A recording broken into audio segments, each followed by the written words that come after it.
j'espère que vous allez bien, que vous portez bien. On se retrouve dans une nouvelle vidéo et une nouvelle chaîne. Cette chaîne-là sera basée sur des podcasts pour pouvoir aider des personnes, pour pouvoir témoigner, pour pouvoir aborder énormément de sujets qui pourront aider de tout mon cœur, je l'espère et je le pense, beaucoup de personnes. Et je pense aussi que Dieu se glorifiera à travers cette chaîne, à travers ces vidéos-là. Je parlerai avec sincérité et avec amour, avec paix, avec sagesse, tous les fruits du Saint-Esprit. Donc voilà. Et c'est parti. Alors, avant tout, je vais prier afin que on puisse être disposé au sujet que je vais aborder. Seigneur, je te remercie et je te bénis pour le souffle de vie que tu nous apportes pour les personnes qui vont venir sur cette chaîne. Bénis leur vie, dispose leur cœur et leurs pensées. Dispose-moi aussi, Père éternel, afin que je sois guidé par le Saint-Esprit et non par ma propre force. Utilise-moi comme tu veux. Que ta volonté soit faite, Père éternel, en cette vidéo. Que ton nom soit glorifié à travers cette vidéo, à travers ces paroles que je vais prononcer. À toi la gloire, Père éternel. C'est dans le précieux nom de Jésus que j'ai prié. Amen, amen, amen. Le premier sujet que je vais aborder, ça va être l'amour. Je pense que beaucoup de personnes vont se reconnaître dedans. Et j'aurais aimé savoir ça dès mon plus jeune âge. Donc voilà, c'est parti, let's go. En premier point, je me suis appuyée sur un passage du dictionnaire, tout simplement pour donner la définition de l'amour. L'amour est un sentiment qui pousse à aimer quelqu'un, qui pousse à aimer quelque chose. Ça te pousse à avoir de l'affection, de l'attachement, à rechercher de la proximité avec cette personne ou cette chose-là. Et selon la Bible, il est écrit « L'amour est patient, il est plein de bonté. L'amour, il n'est pas envieux, il ne cherche pas à se faire valoir, et ne s'enfle pas d'orgueil. » En deuxième point, j'aimerais parler le pourquoi. Pourquoi tu as une sous-estime de soi? Pourquoi tu ne t'aimes pas?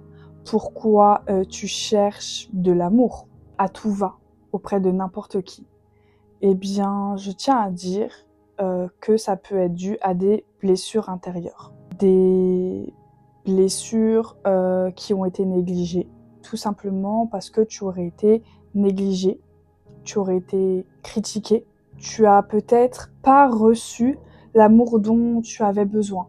Étant enfant, étant adolescente, tu as des blessures dans l'âme qui peut être due à l'abandon, au rejet, à l'humiliation, la trahison, l'injustice. Ça, c'est vraiment les 5 blessures de l'âme que beaucoup de personnes peuvent avoir. Quelles sont les conséquences? Tu vas être amené à te dénigrer. Tu vas être amené à chercher le mauvais amour. Tu vas être amené à chercher à ce qu'on t'aime, pas pour ce que tu aimes, mais parce que pour ce que tu as. Le désir d'appartenance, t'offrir aux autres. Je peux parler sexuellement ou autre, tout simplement. Beaucoup de dépendance affective, ne pas savoir exprimer ses émotions, peur de créer des liens. Il peut aussi avoir de l'anxiété, de l'insécurité, de l'irritabilité, fuir les conflits. Tu n'arrives pas à recevoir les compliments qu'on te fait. Tu t'excuses tout le temps pour tout et pour rien. Se sentir pas comprise, ni se sentir aimée. Se mettre de la pression. Tu n'acceptes pas les critiques parce que ça va te blesser. Tu vas te sentir très, très jugé en fait. Tu peux te sentir très jugé. Dans tout ça, dans le manque d'amour, tu peux ressentir tout ça en fait. Et c'est horrible. Ça fait mal parce que tu te sens incomprise. Et je pense de tout mon cœur que beaucoup de jeunes, beaucoup de personnes dans ce monde ressentent ce sentiment-là. D'être incomprise, de ne pas être aimée, d'être jugée, vouloir appartenir à un groupe, vouloir être aimé non parce que pour ce qu'on est, mais tout simplement parce qu'on veut tellement être aimé, on veut tellement qu'on nous aime. C'est assez horrible. Bien sûr, on peut parler aussi des relations amoureuses. Tu es en couple avec une personne, cette personne-là ne te suffit plus ou ne t'aime pas quand tu voudrais qu'on t'aime, alors tu vas délaisser et tu vas enchaîner une autre relation. Ou tout simplement, tu vas enchaîner énormément de relations. Que ce soit relations amoureuses, relations sexuelles, juste parce qu'en fait tu cherches de l'amour, tu cherches de l'attention, parce que il y a un manque. il y a eu un manque, il y a eu des blessures intérieures. Mais désespère pas, car Dieu est là. Et pour ça, je vais m'appuyer sur un verset. Ceux qui sont abattus, il les guérit, il pense leurs blessures. Psaume 147, 3. Et ça, quand tu le comprends, c'est énorme, c'est beau, c'est magnifique. L'amour est inconditionnel de Dieu, tout simplement. Pourquoi je parle de ce sujet-là? Parce que je me sens très concernée. Donc on va passer au sujet 4, au point 4, pardon. Ce que j'ai vécu. J'ai vécu le rejet, j'ai vécu l'abandon, la sous-estime de soi, désirer être aimé, la compréhension dans mes émotions parce que j'avais l'impression qu'on ne me comprenait pas. Mais j'étais pas dans la communication, donc comment on peut me comprendre? Telle est la question. Vivre pour les autres, donner énormément aux autres juste pour qu'on puisse m'aimer. Ouais, j'ai énormément donné, hein. Que ce soit mon temps, que ce soit de l'argent, que ce soit de l'amour, j'ai énormément donné. Quand je vous dis j'ai donné, c'est waouh. En fait, je cherchais au mauvais endroit, même dans des mauvaises religions. J'ai cherché l'amour dans les garçons, j'ai cherché l'amour dans les boîtes de nuit, j'ai cherché l'amour dans le sport, dans la drogue, dans la masturbation. J'ai cherché l'amour partout en fait. Parce que j'ai eu un manque étant petite, un manque de mon père. J'ai ressenti du rejet parce que j'ai vécu de l'inceste.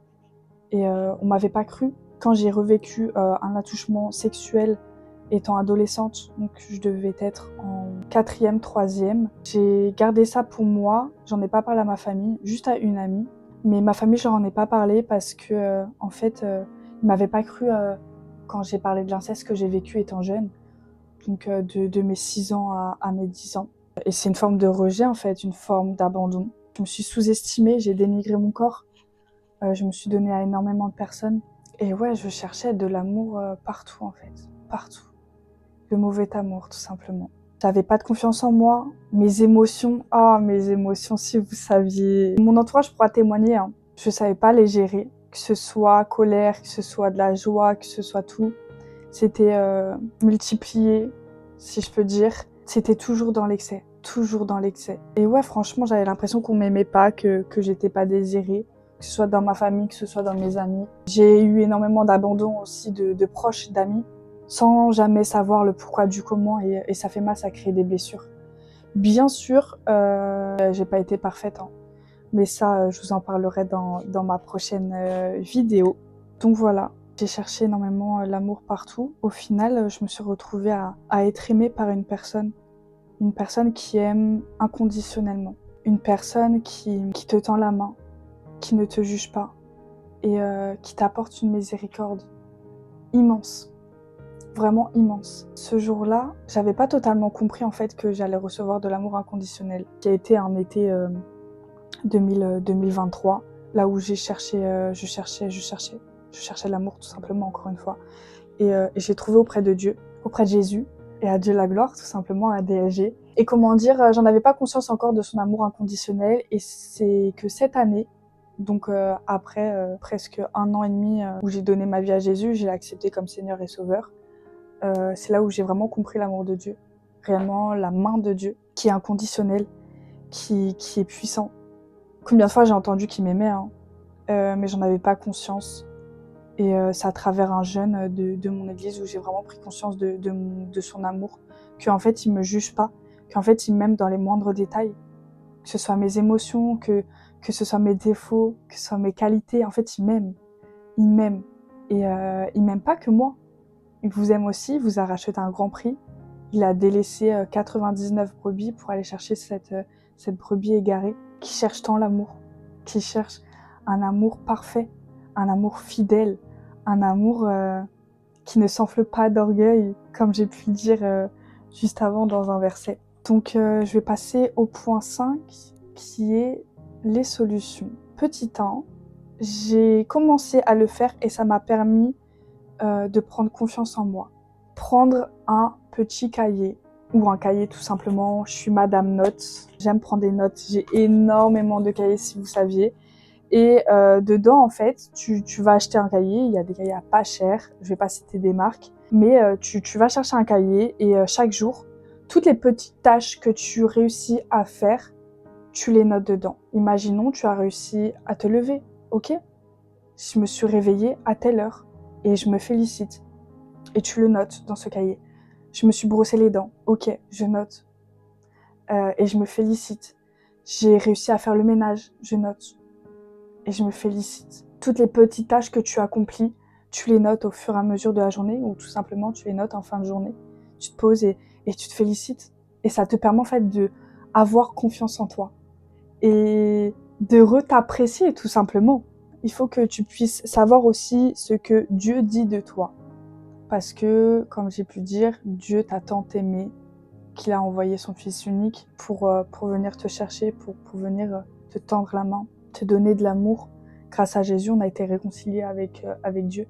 Et c'est glorieux, c'est majestueux tout simplement. Il faut savoir aussi t'aimer, te complimenter, savoir être autonome, plus attendre des autres tout simplement.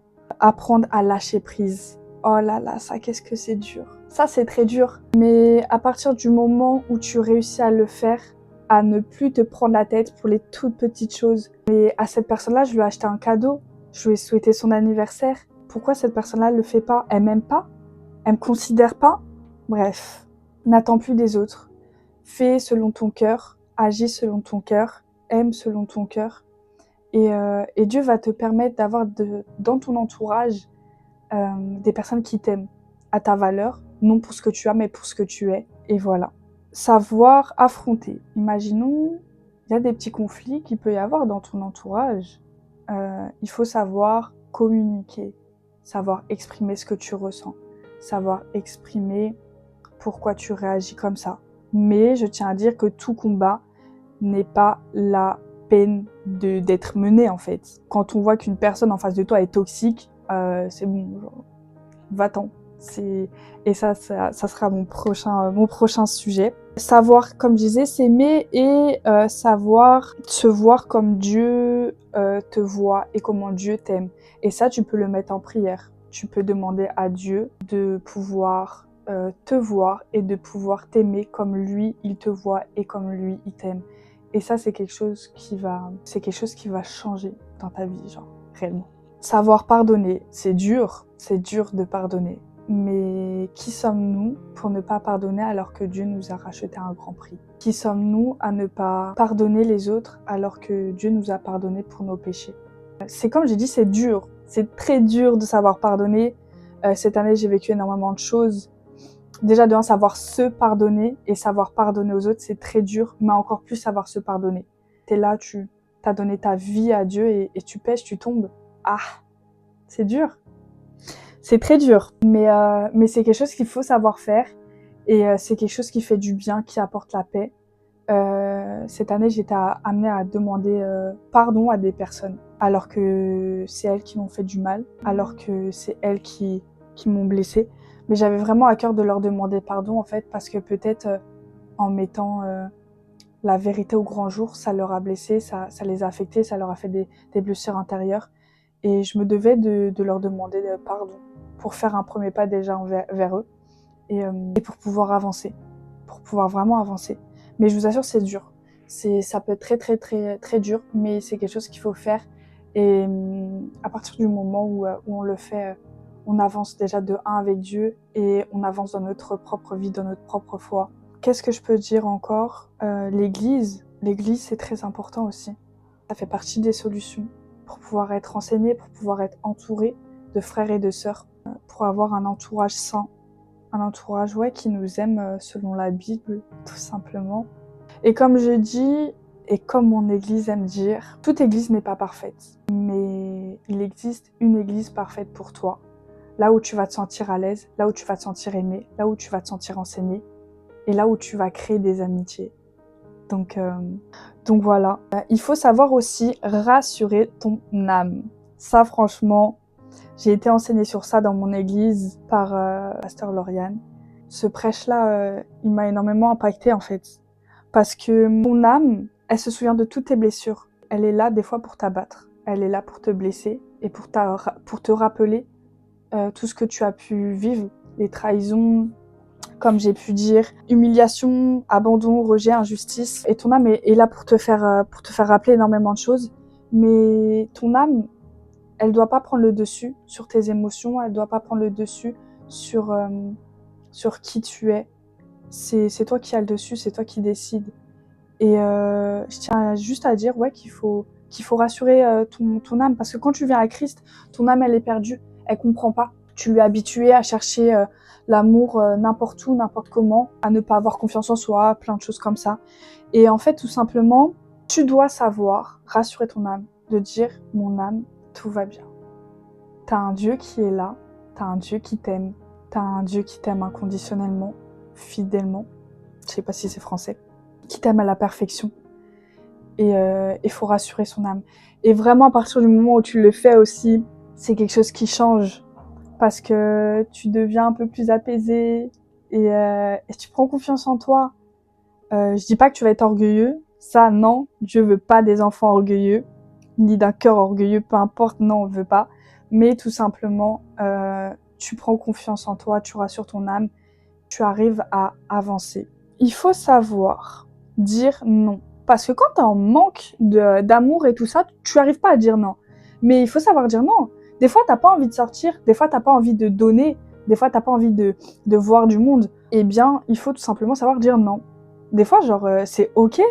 C'est ok de pas vouloir voir des personnes, c'est ok de pas vouloir sortir, c'est ok de pas vouloir donner de l'argent. En fait, en donnant de l'argent, en donnant de l'amour, en donnant ton corps, des choses comme ça, c'est pas comme ça que tu vas combler en fait tout le manque d'amour que tu as dans ton corps, dans ton cœur. Genre réellement, c'est pas en faisant tout ça, toutes ces choses-là que tu vas être satisfaite, que tu vas être remplie d'amour. Non, pas du tout. Et je vous assure que j'ai été ce genre de personne-là. Quand je vous dis j'ai donné de l'argent, aïe, 100 €, 200 €, voire plus. J'étais là à payer des amendes. Psst. Regardez comment mon âme se rappelait de choses réellement. J'ai été amenée à donner mon corps énormément, à être dans des relations amoureuses ou pas, réellement. Franchement, non. Quand je vous dis il faut savoir dire non, il faut savoir dire non. En fait, mon corps, c'est pas n'importe quoi. Mon corps, c'est un temple, c'est le temple du Saint-Esprit et je dois en prendre soin, genre, réellement. Et aussi, mon cœur n'est pas une poubelle. Mon cœur n'est pas une poubelle. Non, on joue pas de toi, on joue pas de moi. Non, faut vraiment prendre soin de soi. Et j'en viens à dire, il faut que tu écoutes ton corps, à ressentir, à exprimer tes émotions. En fait, quand ton corps, il est là, genre en mode, il n'en peut plus, faut savoir le dire. Quand tu as besoin, excusez-moi, d'être seul et tout ça, faut savoir le faire. Passer du temps, oh là là, mais bien sûr, merci Seigneur. Savoir apprécier ta propre compagnie, ta propre solitude. Et oui, à l'église, ils aiment trop dire ça, peu importe quel pasteur, mais surtout pasteur Désiré, il aime dire que quand tu es célibataire, faut savoir apprécier parce qu'il y a des choses, quand tu seras marié, tu ne pourras plus faire. Quand tu auras des enfants, tu ne pourras plus faire. Alors, étant célibataire, apprécie ta solitude, apprécie des dates solo, genre. Vraiment, mais c'est trop doux. Manger dans un restaurant tout seul, aller au cinéma tout seul, faire des activités tout seul, c'est trop bien, réellement. Et savoir exprimer ses émotions. En fait, il y a des personnes face à toi, elles ne peuvent pas comprendre tes réactions. Et c'est vraiment très important. Très, très, très important. Et en fait, je vois avec ma famille, de base, je suis une personne où j'ai énormément de mal à communiquer. J'essaie vraiment de créer des liens avec ma famille, leur exprimer ce que je ressens, passer du temps avec eux. Des fois, c'est dur. Des fois, c'est très dur. Je dis pas qu'il n'y a pas de conflit ou autre, mais je communique de plus en plus, je leur fais paraître ce que je ressens de plus en plus. Et les personnes comme ça, en fait, elles comprennent. Petite chose aussi, des fois, je me sentais délaissée avec ma famille. Je pensais être délaissée, qui me délaissait, mais pas du tout, en fait. C'est juste moi qui me renfermais dans ma bulle parce que je pensais tout ça et c'était un mauvais système de pensée, genre.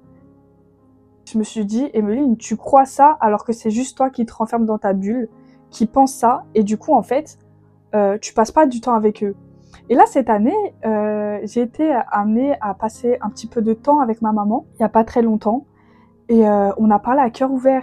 Et ça faisait tellement du bien de parler avec elle. Et même là, en fait, elle m'a dit, je vois que tu fais des efforts à être complice avec moi, à partager des choses avec moi, et ça me fait tellement du bien. Même avec mon papa, mon entourage pourra dire, enfin ma famille, je suis une fille à papa, mais il n'y a pas cette complicité là. Je sais pas si vous comprenez. En fait, je suis vraiment lui en fille. On se ressemble sur énormément de choses. Que ce soit les émotions ou autre, peu importe. Savoir prendre sur soi, être très empathique. Bon, ça, je tiens des deux. Mais ouais, et j'ai passé du temps avec mon père. Alors, la dernière fois, je suis allée au basket avec lui. Je lui ai fait découvrir les matchs de basket. Ça lui a fait du bien. Alors oui, on n'a pas beaucoup parlé, mais c'était trop bien. Juste être assis avec lui. Et c'est un peu pareil avec Dieu, hein, finalement. Dieu, il aime passer du temps avec toi. Juste t'es là, tu t'assois et t'as pas besoin spécialement de parler, mais il te communique ton amour. Et avec mon père, c'était ça. Pareil avec mon petit frère, j'essayais de créer des liens. Comme je dis, j'étais vraiment très renfermée avant. Et là, en fait, j'y remédie parce que je suis en Christ, parce que c'est plus moi qui vis, mais c'est Christ qui vit en moi. Et tout simplement, il faut que je puisse aussi partager à ma famille ce que Dieu me partage comme amour. Ensuite, ton bien-être est ta priorité. Comme je l'ai dit, il faut que tu saches t'aimer. Il faut que tu saches prendre soin de toi. Il faut que tu saches passer du temps avec toi-même. Et à partir de ce moment-là, tu vas apprécier être en ta propre compagnie, tu vas t'apprécier, tu vas t'aimer, tu vas avoir confiance en toi, tu vas avoir une estime de soi et ça va énormément changer. Vraiment, à partir du moment où tu as ce déclic-là, à partir du moment où tu mets ces choses en pratique, ça aide, tu avances et tu n'as plus la même définition de l'amour. Tu ne cherches plus l'amour n'importe où, que ce soit dans le péché, comme j'ai dit, dans les boîtes de nuit, dans les fausses amitiés, dans les fausses relations. Vraiment, t'es là, tu cherches que des relations, au final, t'as que des relations toxiques, bah c'est bon. Non, vraiment, on souffle de ouf. Mais ouais, faut arrêter de chercher l'amour partout, faut arrêter de chercher l'amour dans les hommes, ou les hommes dans les femmes. Parce que bien sûr, le podcast n'est pas que pour les filles, c'est pour les hommes aussi. Et voilà, j'espère vraiment de tout mon cœur que ça vous aide, ce que je suis en train de dire. Je vais dire quelques versets que j'apprécie, que j'aime. Non que je les connais par cœur, mais que le Saint-Esprit m'a mis à cœur. Je vais aller dans 1 Jean 1. Voyez combien le Père nous a aimés pour que nous puissions être appelés enfants de Dieu, et nous le sommes. Ésaïe 26, verset 4. Placez votre confiance toujours en l'Éternel, car l'Éternel est le rocher de toute éternité. Jean 3,16. Jean 3,16. Oui, Dieu a tant aimé le monde qu'il a donné son Fils, son unique, pour que tous ceux qui placent leur confiance en lui échappant à la perdition et qu'ils aient la vie éternelle. Vous voyez combien Dieu nous a aimés. Dans 1 Jean, 19, il est écrit « Quant à nous, nous l'aimons parce que Dieu nous a aimés le premier. » En fait, Dieu est ton premier amour. Dieu t'a aimé le premier. Dieu t'a aimé avant que tu naisses, avant que tu sois formé dans le ventre de ta mère. Alors réfugie-toi auprès de Dieu, réfugie-toi auprès de son amour. Car comme je le dis, il te trahira jamais. Il t'aimera inconditionnellement, fidèlement. Il sera toujours patient. En fait, il attend juste qu'une seule chose, c'est que tu lui ouvres la porte et que tu lui prennes la main. Genre, réellement. Ça me fait penser vraiment à l'histoire du fils prodige où un père avait 2 fils. Il a donné de l'argent aux 2. Il y en a un qui est resté auprès de lui et l'autre qui est parti. Et en fait, il a déboursé tout son argent dans les choses mauvaises du monde.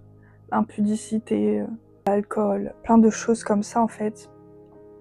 Il faudrait que je retrouve le chapitre pour vous lire tout simplement.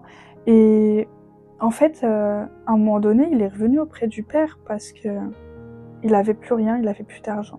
Si je me trompe pas, c'est dans Luc. Moi, je vais prendre surtout au verset 21. Le fils lui dit, donc celui qui était parti de chez lui, du père, et qui est tombé dans la débauche. Voilà, c'est ce qui est dit. Au verset 13, peu de jours après, le plus jeune fils, ayant tout ramassé, partit pour un pays éloigné, et il dissipa son bien en vivant dans la débauche. Lorsqu'il eut tout dépensé, une grande famine survint dans ce pays, il commença à se trouver dans le besoin. Il alla se remettre au service d'un des habitants du pays, il l'envoya dans ses champs garder les pourceaux. Il aurait bien voulu se rassasier des courges que mangeaient les pourceaux, mais personne ne lui en donnait. Étant rentré en lui-même, il se dit « Combien de mercenaires chez mon père ont du pain en abondance. Et moi ici je meurs de faim. Je me lèverai, j'irai vers mon père et je lui dirai « Mon père, j'ai péché contre le ciel et contre toi. Je ne suis plus digne d'être appelé ton fils. Traite-moi comme l'un de tes mercenaires. » Il se leva, il alla vers son père. Comme il était encore loin, son père le vit et fut ému de compassion. Il courut se jeter à son cou et le baisa. Le fils lui dit « Mon père, j'ai péché contre le ciel et contre toi. Je ne suis plus digne d'être appelé ton fils. » Mais le père dit à ses serviteurs « Apportez vite les plus belles robes et l'en revêtez. Mettez-lui un anneau au doigt et des souliers aux pieds. Amenez le veau gras et tuez-le. Mangeons et réjouissons-nous.